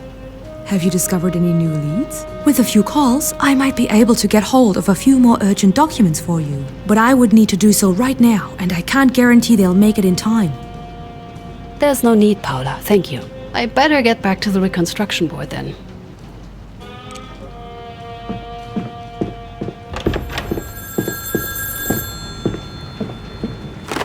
Esther Katz speaking. Hello? Anybody here? Hello? Great. Just what I needed now. Not disconcerting in the slightest.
Esther Katz? Essie, it's good to hear your voice. I hope I'm not disturbing you. I didn't like how we ended our last conversation. I know your mother's little parties are hard enough on you already. I shouldn't have brought up your work in the first place. I'm sorry. I'm sorry. I didn't mean to lose my temper like that.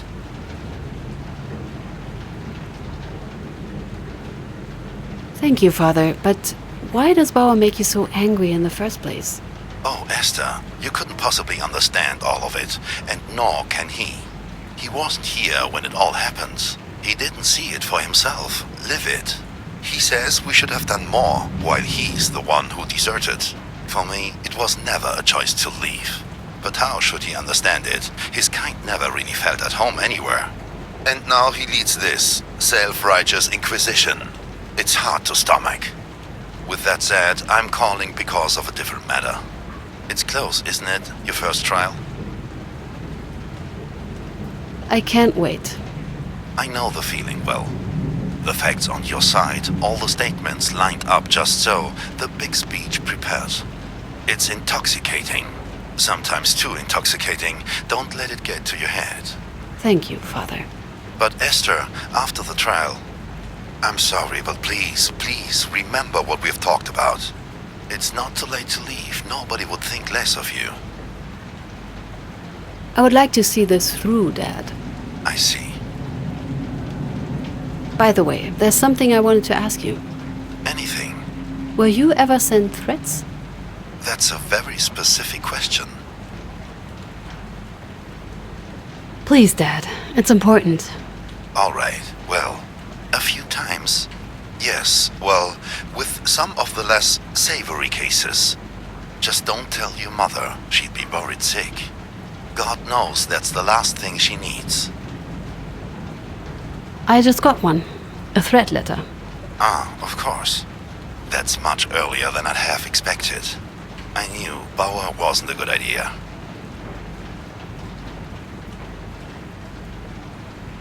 Earlier? So you expected this to happen? At some point, yes, of course. We all, or most of us at least, do, when it comes to the really bad cases. Especially in that team of Bauers. I knew it was a bad idea. What should I do? What can I do? Nothing to do, I'm afraid. You can report it to the police, but they won't probably be of much help.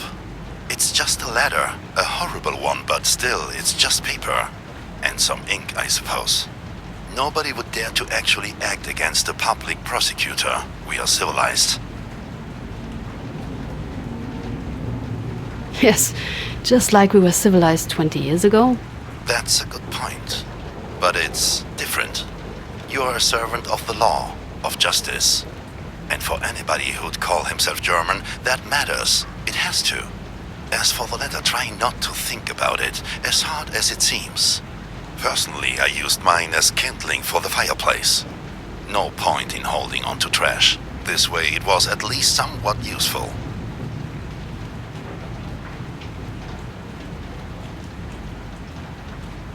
Well, I better get going now. Still lots of work to do before the big day. I understand. I'm always here for you, and also, good luck, Prosecutor Katz.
What? And hello to you too. Right. Sorry. Tell me, Katz, has anyone been to my office? Probably. We do have somebody to clean the place, right? And there's Paula. She might have brought you some files? No. She holds them for me on her desk. We do have some cleaning.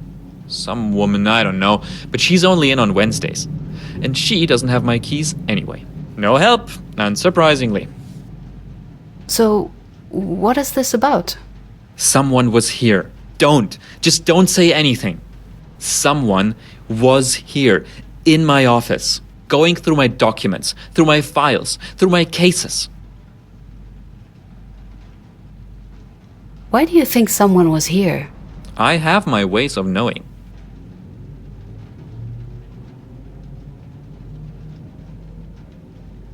Right. Oh, yes, right.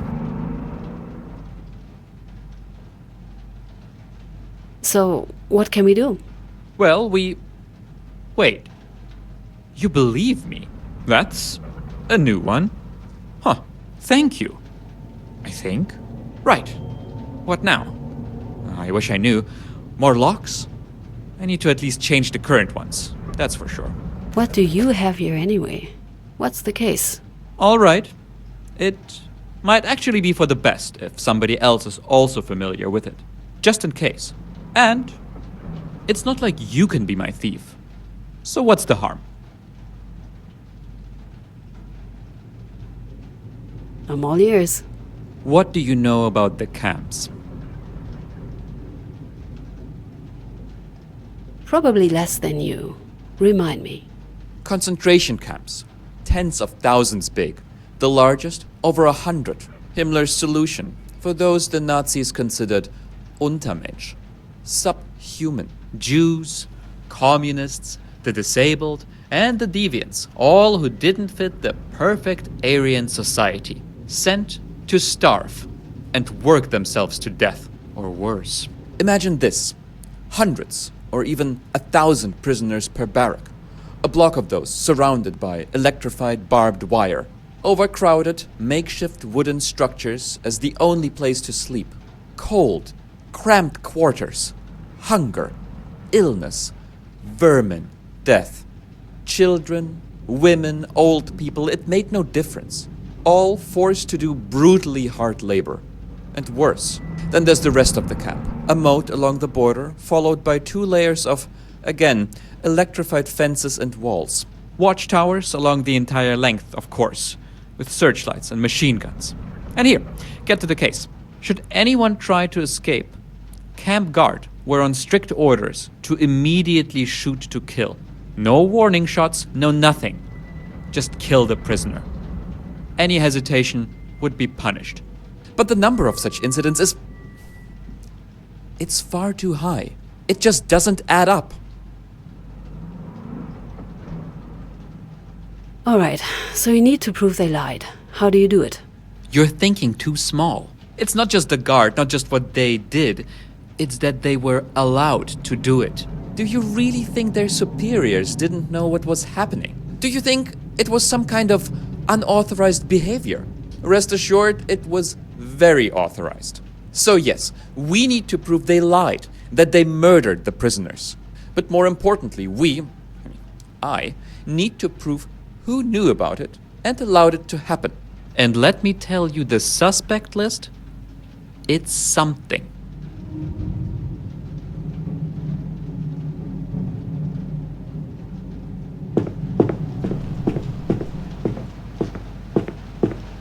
Miss Katz, are you finished with the case? I believe I'm done, yes. Right. I'll start writing the indictment then. I hope we can get some justice here. Shall we go to court then? Let's go to court.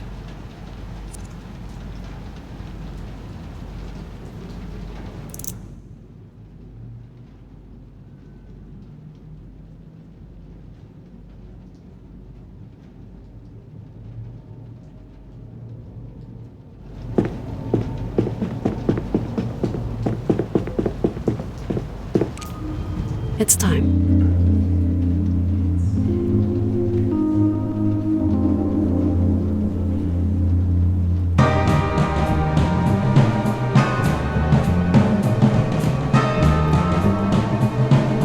Order. Court is in session.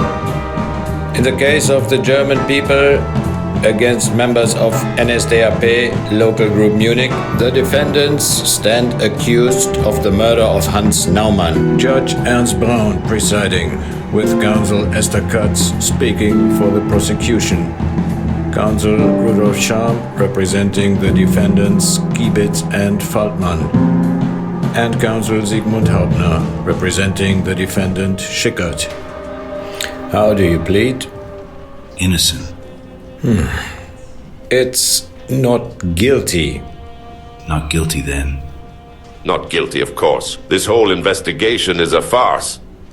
Not guilty, Mr. Chairman. I call on the prosecution. Miss Katz, it's time to present your theory. Thank you, Mr. Chairman.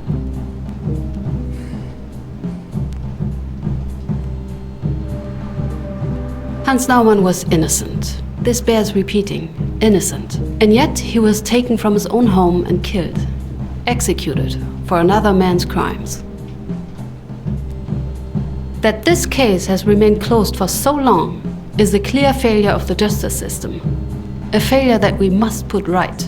Mr. Chairman, on April 28th, Hans Naumann was shot dead.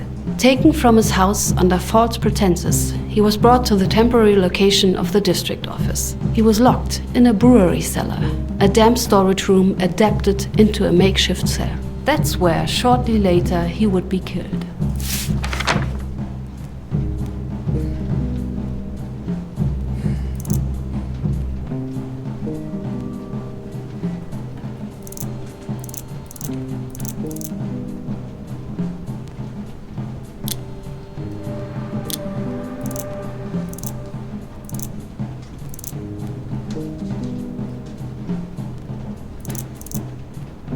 His execution was ordered by Herbert Schwarz, the district leader for the city of Munich. As the senior member of the NSDAP involved in the crime, he bears the main responsibility for Mr. Naumann's death. Mr. Schwarz is unfortunately deceased and as such cannot be tried. This does not, however, absolve his subordinates of their culpability. Thank you, Ms. Katz. Does the defense have anything to add? No, Mr. Chairman. We agree with the version presented by the prosecution. See, it was all Schwarz. That's right, we were just following his orders. Silence! Mr. Scham, please remind your defendants of the appropriate behavior in court. Let the record show that the prosecution and defense are in agreement. Let's proceed. Ms. Katz.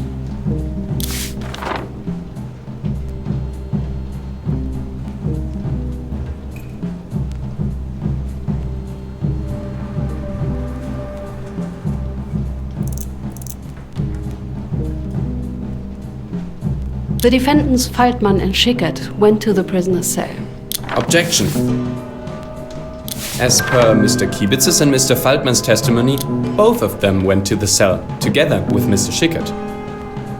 Ms. Katz, can you present any evidence to... Certainly.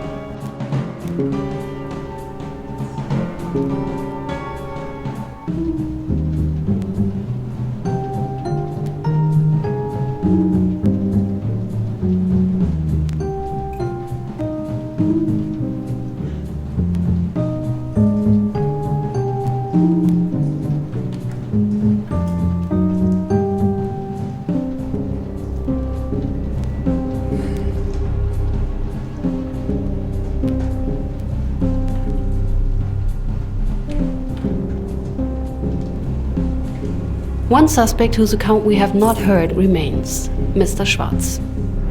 The account of a corpse. What a mumbo-jumbo. Mr. Faltmann, please refrain yourself from commenting.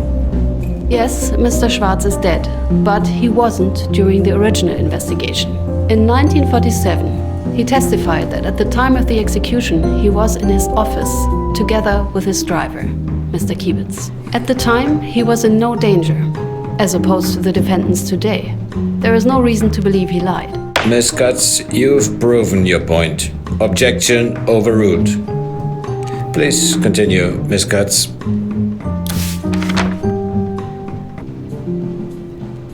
Having seen the victim, Mr. Schickert began to question the order. As we learned from the testimonies, Mr. Naumann's age and physical frailty were evident. How could this be the man? How could he be guilty? The defendants had arrested him for tearing down a flag from its flagpole and beating up an officer. A tall flagpole, a young officer. Mr. Schickert concluded the man to be innocent. He refused to shoot. Objection, Mr. Chairman.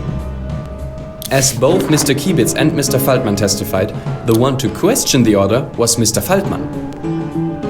He had doubted its validity and attempted to stop the execution. Regretfully, he was unsuccessful. Miss Katz, if you have any proof to... Gladly, Mr. Chairman. Objection sustained. Let the record show... Miss Katz, if you would... With the doubts voiced, threats were soon to follow. Threats by Mr. Faltman. He wasn't going to allow for this sort of insubordination. An order was an order. If his co-defendants continued to object, he would report them. And not just to Mr. Schwarz, to the Gestapo. I trust the implications of such a report are clear. Objection. Every time, Mr. Scham? The prosecution's theory disregards the credible testimony of Mr. Faltman. It was Mr. Schickert who threatened his co-defendants lest they agreed to the shooting. Exactly. The Gestapo were a bunch of sneaky sadists. Psychopaths. I've never had anything to do with those monsters.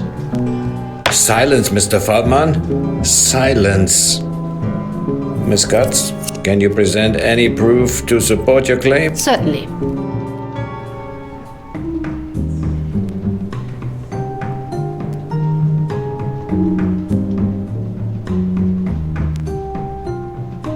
Ludwig Steg was another member of the defendant's local group. Only 3 months before the events of this case, he was arrested by the Gestapo. While the acts and fate of Mr. Steg are of themselves of no direct connection to this case, I'd like to bring your attention to the beginning of the final paragraph. Mr. Steg was denounced by his direct superior. And who would that be? His local group leader, Alfred Faltman. Mr. Faltman may claim he had nothing to do with the Gestapo, but it's a lie. Thank you, Miss Katz. Objection overruled. Miss Katz, proceed to your next point. We've established the course of the crime up to its final moment. Only one question remains, the most important one. Who shot? Who killed Hans Naumann? Defendant Karl Schickert. He might have followed orders. He might or might not have resisted. He might have been coerced. But in the end, the truth remains the same. Karl Schickert shot and killed the victim. I must object, Mr. Chairman. Let's hear it. Mr. Schickert maintains he's innocent, that Mr. Kiebitz and not him was the one to shoot the victim. 2 witnesses might agree, but that can hardly be considered enough to prove a man guilty, especially considering the seriousness of the crime. Miss Katz, if you would... Certainly, Mr. Chairman.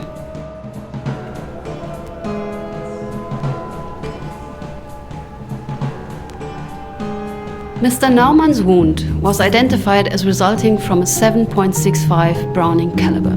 Only one of the defendants had a weapon with that caliber. An FN Browning model 1900 was given to the party member number 5186332, the defendant Karl Schickert. Very well. I consider your claims proven. I have heard enough. Will the defendants please rise? Having considered the testimonies presented today, as well as the prosecution's evidence, this court has reached the following verdict. Defendant Karl Schickert, born January 3rd, 1912, resident of Mauergasse 4 in Munich. This court finds the defendant guilty of the manslaughter of Hans Naumann. The prosecution has proven beyond reasonable doubt that he was the shooter. Mr. Schickert, the prosecution proved you were acting on district leader Herbert Schwarz's official orders. The court considered these mitigating circumstances in this verdict. you are hereby sentenced to 7 years in prison. Defendant Alfred Faltmann, born June 29, 1889, resident of Löwenweg 11, Munich. This court finds the defendant guilty of coercion and perjury. He pressured his subordinates to carry out the shooting and lied under oath to hide it. Mr. Faltmann, you are hereby sentenced to 3 years in prison. Lastly, defendant Hermann Kiebitz, born August 8, 1905, resident of Schweigerweg 12, Hagelstadt, Munich. This court finds the defendant guilty of perjury. He lied under oath to, it can be assumed, cover for his superior. Mr. Kiebitz, we sentence you to 1 year in prison. The sentence is suspended for 2 years. With that, the cost of this trial will be covered by the defendants. Court adjourned.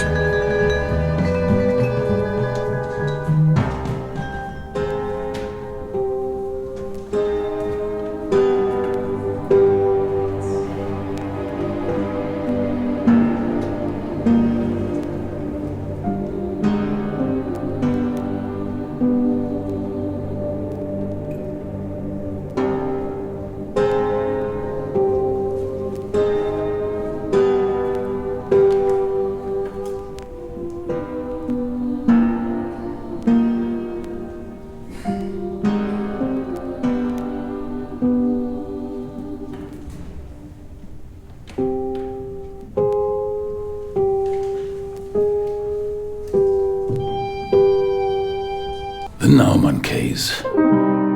It could seem so small, forgettable. One might almost say insignificant. What is another execution? What is the death of yet another old man? With all that happened, does it even truly matter? They must have thought so themselves. Kiebitz, Faltmann, Schickert. If they thought of it at all. Men like Faltmann don't believe they can be punished. They don't think they should be. All were surprised at his silence when the verdict was pronounced. Him, possibly, most of all. He offered no resistance, no counter, no boisterous denial. For possibly the first time in his life, Alfred Faltmann didn't know what to say. Schickert was raving as they brought him out of the courtroom. So what if he pulled the trigger, he yelled. He followed orders. He just followed orders. What makes a man lie? Friendship, loyalty, fear. Kiebitz wasn't involved in the execution. He could have walked free, pretending his conscience was clear. Could. A funny word. He could have said no. He could have stopped it. All. They all could. Instead, they chose to follow orders. Just follow orders. Everybody just followed orders. Miss Naumann cried at the verdict. She thanked us. She even tried to smile. I wouldn't say it ended there for her. I don't think it ever did. And as for our Miss Cutts, the case was... Alright friends, this is the first part from the game, The Darkest Files. Don't forget to like and subscribe to the channel, and I hope you enjoyed it. If you did, do remember to grab this game off Steam. It's a very good game, and I recommend it highly. For another day.